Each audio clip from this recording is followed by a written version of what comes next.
pinapakita ko lang sa inyo kung ano ang mga sinasakyan ng mga tao dito at kung gabi, you know, maganda tignan kasi yung mga building pag gabi dahil sa lights. So ngayon punta tayo sa ating sa work.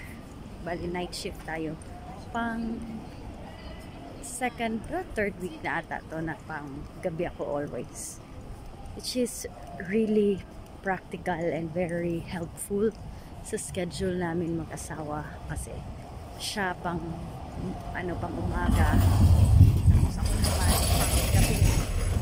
So sa morning hatid niya mga bata, ako naman ako kukuha ng mga bata. So yun yung nangyayari sa natin schedule kapag yung independent tayo, wala tayong yaya, hindi uso ang yaya din abi lang.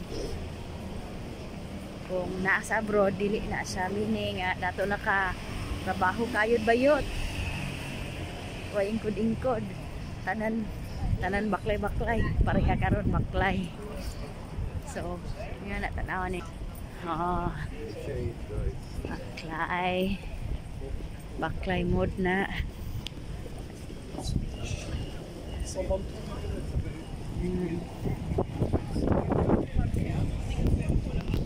Oops. So kung kini siya pinakatsada kay kung kuan ka, kung bored na kay ka, kung gusto ka mag party na po diri dapit Box Park. Box Park. Seems like I can't trust the mums. Di akan ha kung buingan na ka. Mao na ilahang kuan ka ng party diri. Pero napay mas bibo ana dito sa pinakasyudad gyud. Diri muna siya ang ginadayo kung dapit ra sa kuan station, bus station ba o train station. Yan. So maayo ba ang night shift? Oo, ayo.